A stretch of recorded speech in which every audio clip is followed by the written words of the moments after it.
Yo, what is good, yo? It's your boy Ty back here with another video. In this video today, we are going to be talking about the leak that we do have and possibly another leak if it does get released during the course of me recording this video. So this is the leak that we just saw from 2K's Twitter. It is the unicorn, obviously, with KP. Now, you guys can see the little thing at the end is kind of the glitch thing. So not gonna sit here and say it's guaranteed, but if we do not see an out of position Kristaps Porzingis tomorrow, I would be so surprised and so stunned.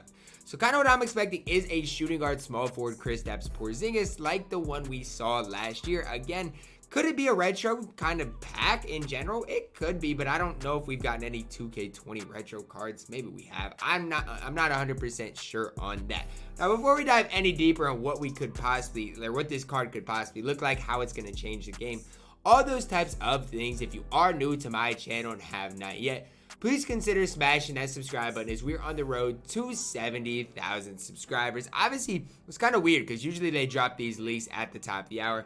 Maybe they'll only drop this one or two more, but at 6:30, that's just kind of a weird time for this to drop in general, in my opinion. So throwback to last year, this is the Kristaps Porzingis that we did see. Now, I'm not exactly sure when it got leaked or when it got released, but we could see the Kristaps with about these similar badges, as far as 51 of them being on Hall of Fame and 17 of them being on gold. Again, 7'3". Think about it like this, guys. Here's the best way I can describe it. If they give him shifty or quick, think about how good Bobo is on next gen. That's how good Kristaps is going to be, but Kristaps might even be better. On current gen, just think about how overpowered the burst is for tall players, and having that at the shooting guard position is going to be very cheesy. Now, again, this is the Kristaps we saw last year, hotspots from everywhere. Again, basically a GOAT card stat-wise. Again, this Kristaps, I think, was my shooting guard until endgame, to be honest with you. He was that elite at the game. But, I mean, it's going to be crazy. If we get this type of Kristaps Porzingis tomorrow, which I would fully expect, just because we got Spotlight Sim, or Triple Threat Spotlight Sims, I think tomorrow's content, not only for Kristaps, is going to be insane, but for the entire content drop in general. Again, 68 total base badges. Last year's what KP had, only missing 6 or 7. And again, I expect Kristaps to probably be very similar to this type of Kristaps that we did see last year. Again, now this is not, now I wouldn't say it's guaranteed that he's going to be out of position, but the glitch part of it at the end is basically, for me, that signifies he's going to be a glitch card. So could we see a flash glitch set as well? Possibly.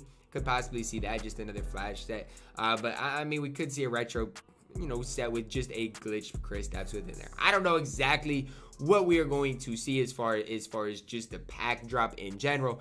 But a lot of people kind of going into tonight were like, well, I guess we're not going to get any leaks, and I guess 2K is not going to release content tonight. We're going to get it next Monday. Now, here's the thing.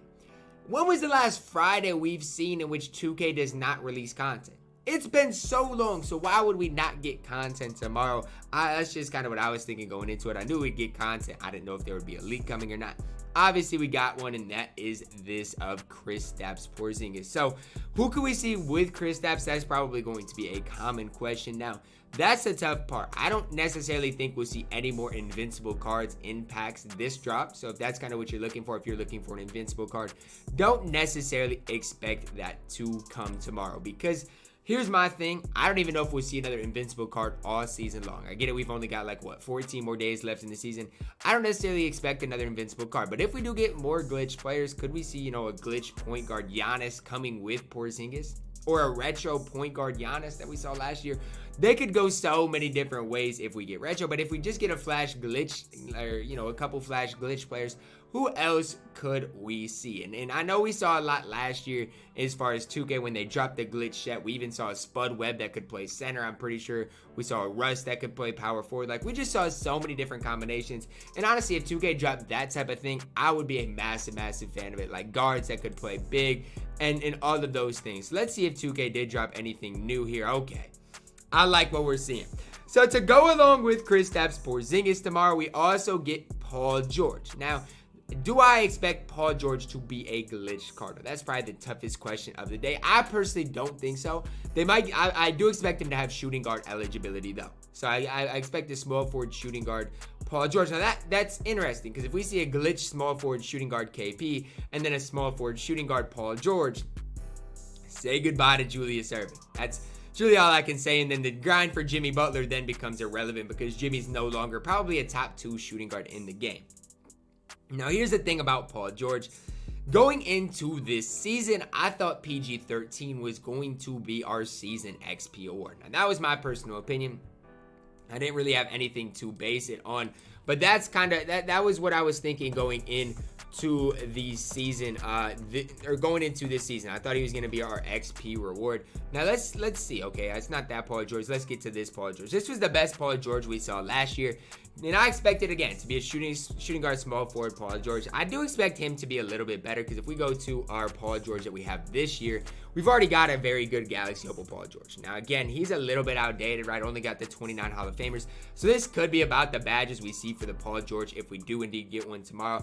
Now the thing I like about Paul George is he's 6'9" and 220 pounds. That means he's going to be able to curry escape on current gen, which is a massive W, especially if you do run him at that shooting guard position. Now I've never been one that is super high on Paul George's release, but if we do see a Paul George with a very quick release timing, just watch out. Now again, if he doesn't have a very quick or shifty dribble style, we know how that's usually worked for 2K, especially if you are on next gen. But just with these 2 cards, with Paul George and then Kristaps Porzingis, guys, there's a lot to be excited about. I'm guessing by the time this video is released, there's even more leaks out, and just general, guys, there's a ton to be excited about revolving around 2K. Who am I more excited about? Is it Kristaps Porzingis or is it PG-13?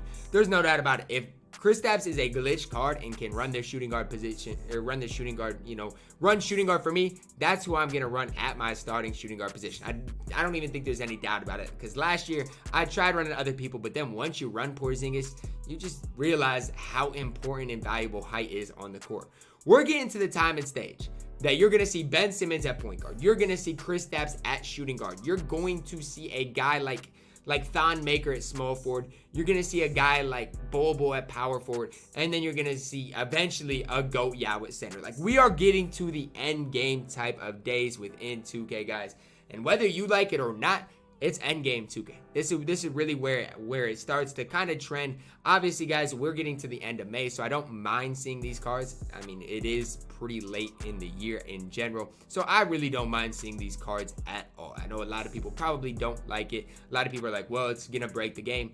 You're right. A 7'3" shooting guard that has shifty or quick will indeed break the game, especially on next gen. But that's just the time we're in. That's the territory you're in if you do play my team this late. But I feel like this is when my team really starts popping off. When we get these types of cards, that's when my team really gets on some different type of level where more people play, the game base gets wider, and a lot of people have fun. How is this going to affect the auction house? Well, I definitely should have sold my shooting guard KD. There's no doubt about that on my no money spent squad. If you have Dr. J, it's a little too late to do anything with him.